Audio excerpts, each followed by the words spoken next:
Hi friends, welcome back to Pasim Rusim. இன்னைக்கு பசிம் ருசிம்ல இட்லி, தோசை, ரவா தோசை, ஊத்தப்பம், கோதுமை தோசை இப்படி பலவிதமான டிஃபன் ரெசிபிக்கு சைட் டிஷ்ஷா யூஸ் பண்ணக்கூடிய பாம்பே சட்னி எப்படி செய்யறது அப்படின்னு பார்க்க போறோம். ரொம்ப டேஸ்டியா கலர்ஃபுல்லா இருக்கக்கூடிய இந்த சட்னி எப்படி செய்யறதுன்னு பார்க்கலாம் வாங்க. தாளிக்கிறதுக்கு 2 ஸ்பூன் ஆயில் சேர்த்துக்கலாம். ஹீட்டான பிறகு 1 ஸ்பூன் கடுகு, 2 பச்சை மிளகாய் குட்டி குட்டியாக கட் பண்ணது, 1 ஸ்பூன் கடலை பருப்பு சேர்த்து ஃப்ரை பண்ணிக்கலாம்.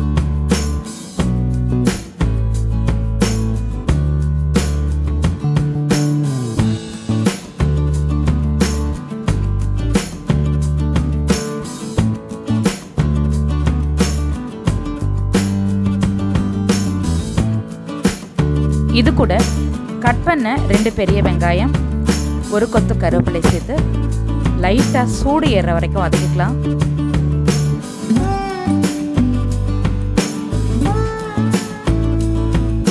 இது கூட 3 மீடியம் சைஸ் தக்காளி கட் பண்ணி சேர்த்துக்கணும். வெங்காயம் அரிஞ்ச பிறகு எந்த அளவுக்கு இருக்கோ அதே அளவுக்கு தக்காளியும் அரிஞ்ச பிறகு இருக்கணும். அந்த மாதிரி குவான்டிட்டி பார்த்துக்கோங்க. லைட்டாக இதையும் வதக்கி விட்டுக்கணும். 1/2 ஸ்பூன் மஞ்சத்தூள் சேர்த்து வதக்கி விட்டுக்கலாம்.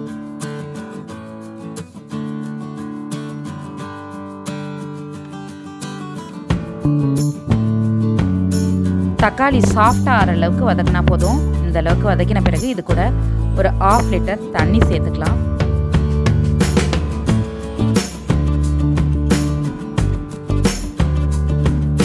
தேவையான அளவு உப்பு சேர்த்து க்ளோஸ் பண்ணி வேக வச்சுக்கலாம். வெங்காயம், தக்காளி எல்லாம் நல்லா மைய வெந்திருக்கா அப்படின்னு செக் பண்ணிக்கணும்.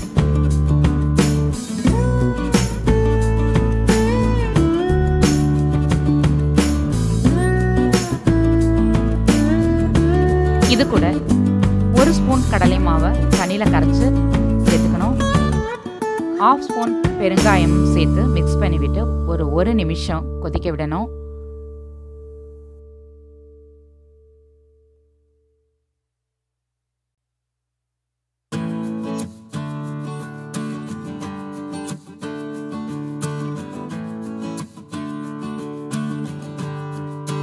இது மாதிரி கொஞ்சம் திக்கா கொதிச்சு வந்த பிறகு இது கூட கொத்தமல்லி சேர்த்து ஸ்டவ் ஆஃப் பண்ணிடலாம். பாம்பே சட்னி ரெடி. இந்த வீடியோ உங்களுக்கு பிடிச்சிருந்தா லைக் பண்ணுங்க, உங்க ஃப்ரெண்ட்ஸ் கூட ஷேர் பண்ணுங்க. இந்த வீடியோவுக்கு கீழே உங்களுடைய கருத்துக்களை பதிவிட மறந்துடாதீங்க. வணக்கம்.